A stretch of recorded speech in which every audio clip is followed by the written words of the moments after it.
வணக்கம், doctor Murali, homeopathy மருத்துவர். இன்று நம்ம பார்க்கக்கூடிய video diarrhoea. So diarrhoea summer season வந்தவே நிறைய பேருக்கு ஃபுட்டு வந்து ஸ்பைசியான ஃபுட்டு சாப்பிட்டா ஒத்துக்காது, அதனால் வயிற்றுப்போக்கு போகும். சரி, இந்த வயிற்றுப்போக்கை நிற்க வைக்கணும் அப்படின்னா நம்ம என்ன பண்ணணும்னு கேட்டிங்கன்னா, தயிர் சாதம் ப்ரோபயோட்டிக் ஃபுட்டை நம்ம எடுத்துக்கணும். ஸோ அந்த ப்ரோபயோட்டிக் அதிகமாக இருக்கக்கூடிய ஃபுட்டு என்னென்னு கேட்டிங்கன்னா, தயிர், புழுங்கல் அரிசி சாதத்துடைய பழைய சாதத்தை நம்ம எடுத்துக்கிறது நல்லது, ரொம்ப நல்லது. டயேரியா வந்து ஸ்டாப் ஆகிடும்.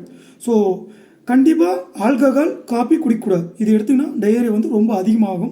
ஸோ வயிற்றுப்போக்கை நிற்க வைக்கணும்னு கேட்டால் தயிர் சாதம், பழைய சாதம் எடுத்துக்கிறது ரொம்ப நல்லது. டயேரி நின்றதுக்கு அப்புறம் நம்ம எது மாதிரி ஃபுட்டு எடுக்கலாம் அப்படின்னு கேட்டால், ஆப்பிள் சாப்பிட்றது ரொம்ப நல்லது. நல்ல பழுத்த வாழைப்பழம், அப்புறம் புழுங்கல் அரிசி சாதம். இது சாப்பிட்டிங்கன்னா டைஜஷன் ப்ராப்ளம் எந்த தொந்தரவு இல்லாமல், வயிறு எந்த பிரச்சனை இல்லாமல் இருக்கும், நார்மலாக இருக்கும். ஸோ இந்த ஃபுட்டை எடுத்துக்கோங்க. சம்மர் சீசனுக்கு ரொம்ப நல்லதாக இருக்கும். டயேரியா கம்ப்ளீட்டாக ஸ்டாப் ஆகிடும். அதுக்கு மேலே உங்களுக்கு டயேரியா ரொம்ப டயர்டு இருந்தால் ஓஆர்எஸ் பாக்கெட் வாங்கி வச்சுங்க. ஒரு ஓஆர்எஸ் பாக்கெட் வாங்கி வச்சுன்னு ஒரு 2 லிட்டர் தண்ணியில் நம்ம அதை மிக்ஸ் பண்ணி வச்சுக்கணும்.